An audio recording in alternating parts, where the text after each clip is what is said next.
হযরত নূহ আলাইহিস সালাম নৌকা বানানো তৈরি করলেন। এর মধ্যে ওই যে 40 বছর জান্নাত থেকে একটি গাছ আনলেন, রোপণ করে দিলেন, মেয়েদের বাচ্চা হয় নাই 40 বছর পর্যন্ত।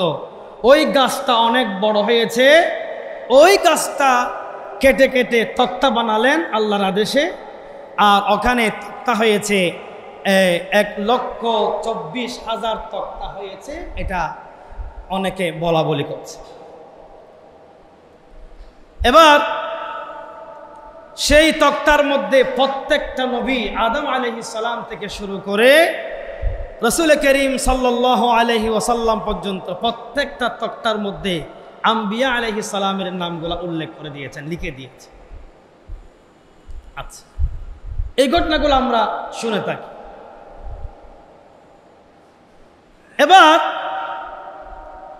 এই ঘটনার মধ্যে বলা হয় আর 4টা তক্তা বাকি আছে নৌকাটা পরিপূর্ণ হবে। এখন তক্তা কোথায় পাবে? নূহ আলাইহিস সালাম নিজের সন্তানকে বললেন, ফুরাত নদীর পাশে যাও, একটা গাছ আছে, এখান থেকে কেটে নিয়ে আসো। ছেলেরা বললেন, আমরা পারবো না, কারণ অত শক্তি আমাদের নাই।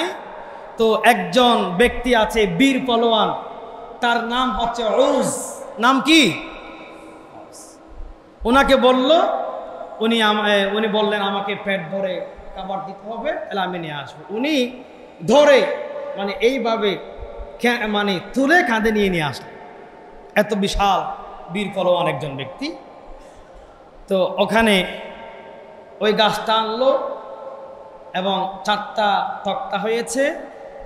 তারপরে ওখানে কার নাম লিখবে? দেখেন ঘটনাটা এভাবে আসে। হযরতে নূহ আলাইহিস সালাম চিন্তায় পড়ে গেলেন। আল্লাহ রব্বুল আলামিন এই দুনিয়ার মধ্যে 1,24,000 পয়গম্বর দুনিয়ার মধ্যে পাঠাবেন। প্রত্যেকটা নবীর নাম ওই তক্তার মধ্যে লিখে দিয়েছেন, নামকরণ করে দিয়েছেন। সব নবীদের নামগুলা শেষ হয়ে গেল, আর 4টা তক্তা দিয়া নৌকা পরিপূর্ণ করলেন। ওই তক্তার মধ্যে কার নাম লিখবে? নূহ আলাইহিস সালাম চিন্তায় পড়ে গেলেন, কার নাম লিখবে? চিন্তা করতে করতে হযরতে জিবরাইল আমিন এসে বললেন, হে আল্লাহর পয়গম্বর নূহ, আপনার চিন্তার কোনো প্রয়োজন নাই। আল্লাহ তাআলা আমাকে বলেছেন শেষ নবী জনাবে মুহাম্মদুর রাসূলুল্লাহ সাল্লাল্লাহু আলাইহি ওয়াসাল্লামের খুব ঘনিষ্ঠ মর্যাদাময় 4 জন সাহাবী, হযরতে আবু বকর, হযরতে ওমর, হযরতে উসমান, হযরতে আলী কাররামাল্লাহু ওয়াজহু, 4 জন সাহাবীর নাম তক্তার মধ্যে উল্লেখ করে দেন। হযরতে নূহ আলাইহিস সালাম ওই কথা শোনা মাত্র 4টা তক্তার মধ্যে মর্যাদাময়ী সাহাবী 4 জনের নাম উল্লেখ করে দিয়েছে। আমরা শুনলাম, কিছু কিছু ঘটনা শুনলাম, পড়লাম। তবে অসংখ্য উলামায়ে কেরামের মধ্যে এটার একটা মতবিরোধ রয়েছে। বলছে এই ঘটনা ইসরায়েলি ঘটনা, এটা কোরআন এবং হাদিসে আমরা তথ্য পাই নাই। কারণ অনেক অনেক বছর পরে, মানে নূহ আলাইহিস সালামের হাজার হাজার বছর পরে আল্লাহর নবী দুনিয়াতে আসবেন। নবীর কথা উল্লেখ থাকতে পারে, কিন্তু সাহাবীদের কথা উল্লেখ হবে এমন কোনো তথ্য পাওয়া যায় না। অনেকে বলছেন আছে, অনেকে বলছেন নাই। এটা আপনাদেরকে ক্লিয়ার করে দিল। আমার ভাইরা, নাম আছে নাই এটা ফ্যাক্ট না। আল্লাহ তাআলা নৌকা তৈরি করতে বললেন, নৌকা তৈরি করলেন। এটাই হচ্ছে আমাদের মুখ্য উদ্দেশ্য। কথা বোঝা যায়? আমার ভাইয়েরা, ভালো করে আপনারা মনোযোগ দেন। আল্লাহ তাআলা বললেন, ফাআওহাইনা ইলাইহি আনিসনাইল ফুলকা বিআয়ুনিনা ওয়া ওয়াহয়িনা ফাইযা জাআ আমরুনা ওয়া ফারাত তান্নুর ফাসলুক ফিহা من كل زوجين اثنين وأهلك إلا من سبق عليه القول منهم ولا تخاطبني في الذين ظلموا إنهم مغرقون বলেন আল্লাহু আকবার। আমার ভাইয়েরা, আল্লাহ রাব্বুল আলামিন বলেন, তোমাকে আমি নির্দেশ দিলাম এবং জিবরাইল দিয়ে তোমারে প্র্যাকটিক্যালি দেখায়া দিলাম, তুমি যে নৌকা তৈরি করবা এই নৌকার মধ্যে প্রত্যেকটা প্রাণী থেকে জোড়া জোড়া নিবা, আর তোমার অধীনস্থ যারা আছে, তোমার উপরে যারা ঈমান আনছে তাদেরকে নিবা, প্রত্যেকটা জোড়া জোড়া প্রাণী নিবা, গাছ নিবা, যত কিছু প্রয়োজন সব নিবা, কিন্তু যারা ঈমান আনে নাই তাদেরকে তোমার নৌকার মধ্যে উঠাবে না। জালেমদেরকে আমি আল্লাহ দুনিয়াতে বিদায় করে দিব। আল্লাহু আকবার। আমার ভাইরা, মুখ্যম বিষয় হচ্ছে, হে নূহ, তুমি আমার কাছে দোয়া করছিলা, আল্লাহ যারা তোমার অবাধ্যতা করে, যারা ঈমান আনে না তাদেরকে ধ্বংস করে দাও, একটা কাফেরের বাচ্চা তুমি দুনিয়ায় বেঁচে রাখবে না। আমি তোমার দোয়া কবুল করলাম। যারা ঈমান আনে না, ইসলাম যারা মানে না, নবীদেরকে যারা অনুসরণ করে না, আল্লাহর অবাধ্য রাসূলুল্লাহর আনুগত্য যারা করে না, সেই রকম অবাধ্যতা যারা করে তাদেরকে দুনিয়া থেকে নাস্তানাবুদ করে দাও, একটা কাফেরের বাচ্চাকেও দুনিয়ায় বেঁচে রাখবে না। তুমি দোয়া করলা, তোমার দোয়া আমি কবুল করলাম। সুতরাং ঈমানদারদেরকে নিবা, তোমার পরিবারকে নিবা, এবং প্রত্যেকটা প্রাণী থেকে জোড়া জোড়া নিবা, আর জালেমদেরকে তোমার নৌকায় উঠাবে না। আল্লাহু আকবার বলবেন না? তাইলে যারা বেঈমান এবং কাফের মুনাফিক, যারা আল্লাহর অবাধ্যতা যারা হয়, রাসূলুল্লাহর আনুগত্য যারা করে না, তারা আল্লাহর প্রিয় বান্দা হতে পারে? আমার ভাইরা, যখন নৌকা তৈরি করছিল তখন যে বন্যা হবে, মহাপ্লাবন হবে, এটার কোনো নকশা, কোনো কল্পনাও করা যায় না। কথা বুঝছেন? তখন মানুষরা নূহ আলাইহিস সালামকে কত ধরনের কথা বলছে। নূহ পাগল হয়ে গেছে। নূহ কি হয়ে গেছে? পাগল হয়ে গেছে। বাতাসের কোনো অবস্থা নাই, মেঘের অবস্থা ফ্রেশ, যে বৃষ্টি হবে, বন্যা হবে, সিডর হবে, সুনামি হবে, এমন কোনো কল্পনাও করা যায় না। তুমি আমাদেরকে দমক দাও, পাগল পাইছো আমাদেরকে বোকা পাইছো, তোমার এই ফালতু কথা আমরা শুনবো না। কথা বুঝলেন? নূহ আলাইহিস সালামকে নৌকা তৈরি করতে বললেন কে? বলেন কে? এই মহাপ্লাবন যে হবে, সেই মহাপ্লাবন সৃষ্টি করার মতন যোগ্যতা দুনিয়ার কারো না থাকতে পারে। আছে কার কাছে? আল্লাহর কাছে। এখন ওহীর মাধ্যমে যখন নূহ আলাইহিস সালামকে বলে দিয়েছেন, নূহ আলাইহিস সালাম আল্লাহ তাআলার আদেশ পালন করতে গিয়ে নৌকা তৈরি করলেন। মানুষরা অনেক কিছু বলা বলি করছে, পাগল হয়ে গেছে, আমাদেরকে বোকা পাইছে, আমাদেরকে কি বলে বুঝ দিবে, আমাদেরকে দমক দিচ্ছে, এগুলো ফাও কথা, এটা আমরা শুনবো না। নিজেরাও শুনছে না, অন্যদেরকে শুনতে দিচ্ছে। আমার ভাইরা, এবার এর মধ্যে আরেকটা ঘটনা আসলেন। যখন নৌকা তৈরি করলেন, নৌকা তৈরি করার পরে তৈরি অবস্থায় তো অনেক ধরনের গালিগালাজ করছে, অনেক গালি দিয়েছে, অনেক মন্দ কথা বলছে, তুচ্ছ তাচ্ছিল্য করছে নূহ আলাইহিস সালাম। আমার ভাইয়েরা আবার গভীর মনোযোগ দেন। এর মধ্যে দুইটা ঘটনা উল্লেখ করব, আপনারা একটু মনোযোগ দেন। আল্লাহ রাব্বুল আলামিন বলেন, দারাবাল্লাহু মাসালাল লিল্লাযীনা কাফারু ইমরাআতা নূহ ওয়া ইমরাআতা নূহিন কানাতা তাহতা আবদাইনি মিন ইবাদিনা সালিহাইনি ফাখানাতাহুমা فلم يغنيا عنهما من الله شيئا وقيل ادخلا النار مع الداخلين الله أكبر আমার ভাইয়েরা, আল্লাহ রাব্বুল আলামিন বলেন, হে নূহ, হে আমার পয়গম্বর, ভালো করে কথা শুনো। আল্লাহ তাআলা কাফেরদের ব্যাপারে দৃষ্টান্ত দিতে গিয়া আল্লাহর পয়গম্বর জনাবে মুহাম্মদুর রাসূলুল্লাহ সাল্লাল্লাহু আলাইহি ওয়াসাল্লামকে কোরআন নাজিলের মাধ্যমে ঘটনা বর্ণনা করলেন। হে নূহ, এখানে দুইজন পয়গম্বরের কথা বলা হলো, একজন নূহ আলাইহিস সালাম আর একজন হযরতে লূত আলাইহিস সালাম। এই দুইজন নবীর কথা আল্লাহ তাআলা বর্ণনা করলেন।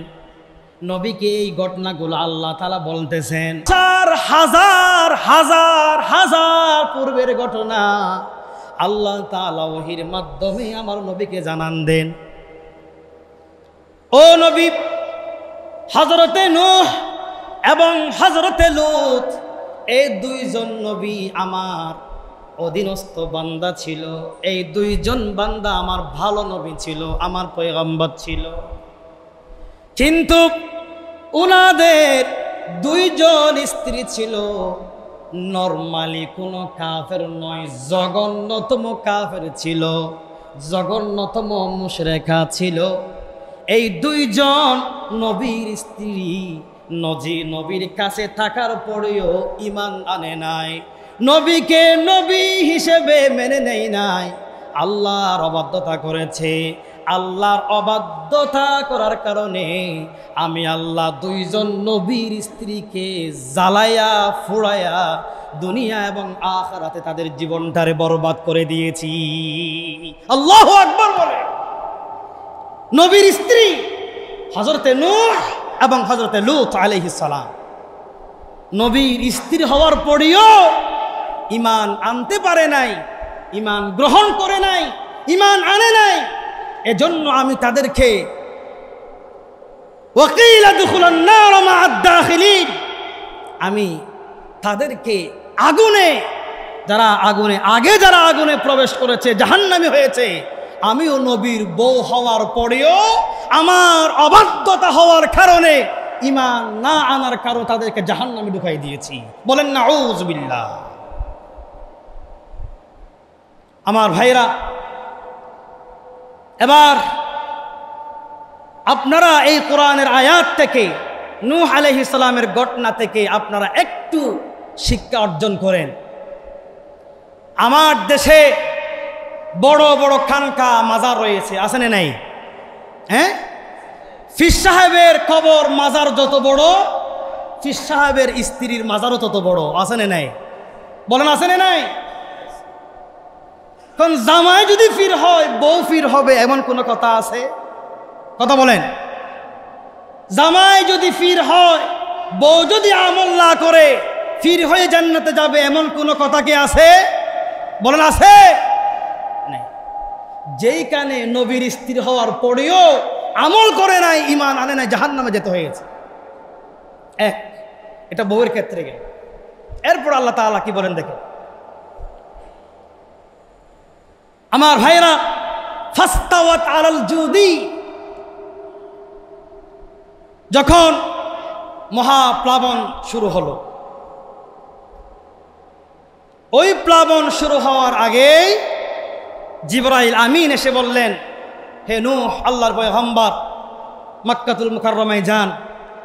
মক্কাতুল মুকাররমায় গিয়া আপনি তাওয়াফ করে আসেন।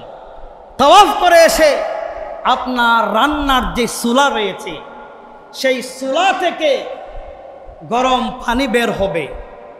রান্নার চুলা থেকে যখন গরম পানি বের হবে তখন আপনি বুঝে নেবেন মহাপ্লাবন বন্যা সৃষ্টি হবে, শুরু হচ্ছে।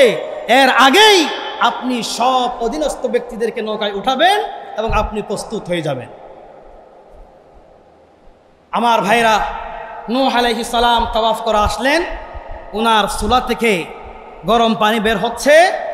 নূহ আলাইহিস সালামকে স্ত্রী এসে বললেন, নূহ আলাইহিস সালাম বললেন প্রস্তুত হয়ে যাও, আর থাকার সময় নাই, মহাপ্লাবন শুরু হয়ে যাবে। প্রস্তুত নিয়ে রেডি হয়েছে। এবার যখন রওনা দিয়েছেন একটি দোয়া পড়লেন। একটি কি বললেন? দোয়া পড়লেন।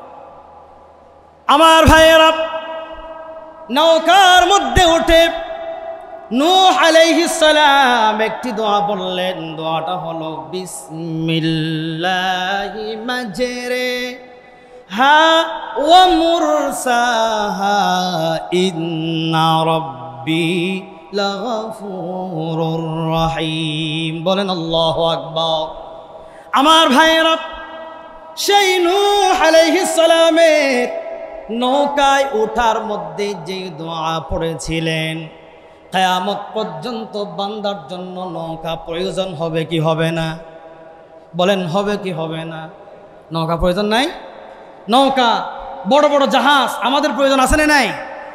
হাজার হাজার লক্ষ লক্ষ বিলিয়ন ট্রিলিয়ন সম্পদগুলা, মালগুলা আসা যাওয়া করে কি দিয়া? বলেন কি দিয়া? বান্দার প্রয়োজন আছে না নাই? এই যে নৌকায় ওঠার দোয়া, এটাই আল্লাহ তাআলা নূহ আলাইহিস সালাম থেকে আমাদেরকে শিক্ষা দিয়েছেন। যখনই আপনারা নৌকায় উঠবেন এই দোয়া পড়বেন। আল্লাহ তাআলা কোরআনে উল্লেখ করেছেন বিসমিল্লাহি মাজরিহা ওয়া মুরসাহা ইন্না রাব্বি লাগাফুরুর রহিম। এই দোয়া। আমার ভাইরা, নৌকা আমাদের কল্যাণ আছে না নাই? আর মাঝে মধ্যে আমার দেশের কিছু আলেমরা ওয়াজ করেছে, আমরা শুনেছি সেই নূহ আলাইহিস সালামের নৌকা আমাদের নৌকা একটাই। বলে নাই? বলছে কি না? এই নৌকায় উঠলে কল্যাণ, এত কল্যাণ হয়েছে 16 বছর। এই নৌকা এমন ভাবে দশে গেছে 100 বছর আর বাংলাদেশে আসতে পারবে না। ঠিক কিনা বলেন? বলেন ইনশাআল্লাহ। সেই নৌকা না, ওই নৌকা আর এই নৌকা কি এক ছিল? বলেন। নূহ আলাইহিস সালামের নৌকা ছিল ইনসাফের নৌকা, আর আমার দেশের নৌকা ছিল জালেমের নৌকা। ঠিক কিনা? আমার ভাইরা, এই নৌকায় যারা উঠেছে সবাই ডুবে মরেছে, আর নূহ আলাইহিস সালামের নৌকায় যারা উঠছে তাকে ডুবে মরেছে। সুতরাং ভুলবার কথা বলে কোনো প্রয়োজন। আমার ভাইরা দেখেন, আল্লাহ পাকের কালাম কত সুন্দর, সুবহানাল্লাহ বলবেন না? প্লাবন শুরু হয়ে গেছে। আমার ভাইয়েরা, আল্লাহ তাআলা ঘটনা বর্ণনা করলেন। প্লাবন যখন শুরু হয়ে গেল, জুদি নামক একটা পাহাড়ে গিয়া নৌকা যখন দাঁড়ালো, আল্লাহ তাআলা বর্ণনা করলেন ওয়ানাদা নূহুন ইবনাহু ওয়া কানা ফী মা'জিলি ইয়া বুনাইয়া আরকাব মা'ানা ওয়ালা তাকুন মা'আল কাফিরিন। আল্লাহু আকবার। আমার ভাইয়েরা, হযরতে নূহ আলাইহিস সালাম নিজের কলিজার টুকরা সন্তান কেনানকে বলে, হে আমার সন্তান, হে আমার সন্তান, তুমি আমার নৌকার মধ্যে উঠে পড়ো। যে বন্যা শুরু হয়েছে, শুরু হবে, তুমি ডুবে মরবা, আমার নৌকায় উঠে পড়ো, এবং যারা কাফের তারা সবাই মারা যাবে, তুমি তাদের অন্তর্ভুক্ত হইও না, আমার দলে চলে আসো। সন্তানকে ঈমানের দাওয়াত দিয়ে দিলেন, আমার নৌকায় উঠে যাও, কাফেরদেরকে আল্লাহ তাআলা নাস্তানাবুদ করে দিবে, ঈমান গ্রহণ করো, আমার কাছে চলে আসো। এই কথা বলে বাপজান যখন সন্তানটারে ডাক দিল, সন্তান জবাব দেয়, ক্বালা قال سآوي إلى جبل يعصمني من الماء قال لا عاصم اليوم من أمر الله إلا من رحم وحال بينهما الموج فكان من المغرقين সন্তান কেনান বাপরে জবাব দে পানি যখন চলে আসবে আমি তো অনেক লম্বা আমাকে পানি ডুবাই মারবে অনেক দূরের কথা এরপরেও যদি পানি যদি চলে আসে আমি ইয়াসিমুনি মিনাল মা যখন পানি চলে আসবে ইলা জাবাল আমি পাহাড়ের উপরে উঠে যাব পানি কখনো আমারে মারতে পারবে না আল্লাহ তাআলা এমন ভাবে পানি দিয়া এমন ভাবে কেনানকে ডুবাইয়া মারলেন আল্লাহ তাআলা বলেন ফাকানা মিনাল মুগরাকিন আমার ভাইরা যারা ঈমান গ্রহণ করে নাই আল্লাহর অবাধ্যতা হয়েছে মহাপ্লাবনে কেনান সহ সবাইরে আল্লাহ তাআলা ডুবাইয়া মারলেন আল্লাহু আকবার বলেন আমার ভাইরা আল্লাহ পাকের কালাম কত সুন্দর এরপরে আল্লাহ তাআলার নবী নূহ আলাইহিস সালাম বলেন ওয়ানাদা নূহুর রাব্বাহু ফাকালা ইন্না ইবনি মিন আহলি ওয়া ইন্না ওয়াদাকাল হক ওয়া আনতা আহকামুল হাকিমিন আল্লাহু আকবার নূহ আলাইহিস সালাম আল্লাহকে বলে আল্লাহ ও আল্লাহ এই যে কেনান তো আমার হাল এই কেনান তো আমার ছেলে আল্লাহ তুমি আমাকে প্রতিশ্রুতি দিয়েছ তুমি আমাকে ওয়াদা দিয়েছ আমার পরিবারকে তুমি মারবে না আমার পরিবারকে তুমি ডুবাবে না আমার পরিবারকে তুমি ধ্বংস করবে না ও আল্লাহ তুমি তো আমার ওয়াদা দিয়েছ আল্লাহ তুমি তো বড় বিচারক তুমি বড় বিচারক আল্লাহ তুমি আমার ছেলে কেনান রে কেন মারলা এই রকম কথা যখন আল্লাহকে বললেন আল্লাহ তাআলা আরশ আজিম থেকে জবাব দিয়েছে ক্বালা ইয়া নূহ ইন্নাহু লাইসা মিন আহলিক ইন্নাহু আমালুন গায়রু সালিহ ফালা তাসআল লিমা লাইসা লাকা বিহি ইলম ইন্নী আ'ইযুকা আন তাকুনা মিনাল জাহিলিন আল্লাহু আকবার নূহ আলাইহিস সালামের কথার জবাব আল্লাহ তাআলা দিয়ে দিয়েছেন ক্বালা ইন্নাহু ক্বালা ইয়া নূহ ইন্নাহু লাইসা মিন আহলিক হে নূহ যে ঈমান আনে নাই যে আমার উপরে ঈমান আনে নাই যে তোমার অবাধ্যতা হয়েছে আমার অবাধ্যতা হয়েছে সে কখনো তোমার পরিবার হতে পারে না আল্লাহু আকবার তোমার পরিবার তো সেই হবে যে তোমার উপরে ঈমান আনছে যে আমালুন সালেহ ভালো ভালো আমল করেছে অন্যায় করে নাই জুলুম করে নাই ব্যভিচার করে নাই জুলুম করে নাই মানুষের হক মেরে খাই নাই নামাজ পড়েছে কোরআন পড়েছে ভালো কথা বলেছে ভালো কাজ করেছে ঈমান এনেছে একমাত্র তারাই তোমার পরিবার যারা ঈমান আনে নাই সেটা তোমার পরিবার হতে পারে না আপনার আমল যদি ভালো না হয় তাহলে হাজারো যদি আপনি চেষ্টা করেন আপনি আল্লাহর প্রিয় বান্দা হতে পারবেন না এবার আপনার সন্তান যদি আমল না করে উনাকে আপনি আপনার সন্তান বলে দাবিও করতে পারবেন না আল্লাহর দিকে তাকিয়ে ঠিক কিনা বলেন এজন্য আমাদের উচিত প্রত্যেকটা ছেলে মেয়েদেরকে আল্লাহর কোরআনের শিক্ষা দেওয়া আমলে সালেহের শিক্ষা দেওয়া ঠিক কিনা বলেন আমার ভাইরা কিন্তু আমরা এক জায়গায় মারাত্মক ভুল করি সংক্ষেপে বলি সেটা হচ্ছে এখন আমরা অনেকে যে উনার বাপ ছিল এত বড় আকাবের এত বড় ফির এত বড় মুজাদ্দেদ ফিরের ছেলে ফির হবে এমন কোনো গ্যারান্টি আছে বলেন আছে কারণ আমরা মনে করি ফিরে ছেলে ফির, দেখছেন না? আগে দাদা আসতো, দাদা শেষ এখন ছেলে আসে, ছেলে শেষ নাতি আসে, মানে যুগ যুগ ধরে শুধু ফির আর ফির, আসেনি নাই? অথচ তাদের চেহারার দিকে তাকালে আমলের কোনো চিহ্নও নাই, ঠিক কিনা বলে? আমার দেশের কথা বলে, হুজুগে বাঙালি তো ইসলাম বোঝে না, বাপ ফির ছিল, বাপ মরে যাওয়ার পরে ছেলে এখন খানকাই বসে, ছেলে ফির, আসেনি নাই? বাপের জন্য একটা মাজার, ছেলের জন্য একটা মাজার, ওই ছেলের জন্য একটা মাজার, বউয়ের জন্য একটা মাজার, এই মাজার করতে করতে বাংলাদেশ মরে গেছে, ঠিক কিনা বলেন? অথচ তাদের কোনো আমলও নাই, আখলাকও নাই, আসেনি নাই? এরকম মাজার আসেনি না আমার দেশে? এই মাজার করতে করতে দেশ ভরে গেছে। প্রত্যেকটা মাজারে, কিছু কিছু মাজার ছাড়া ম্যাক্সিমাম মাজারে গাজার আড্ডাখানা, শিরিকের আড্ডাখানা, ঠিক কিনা বলে?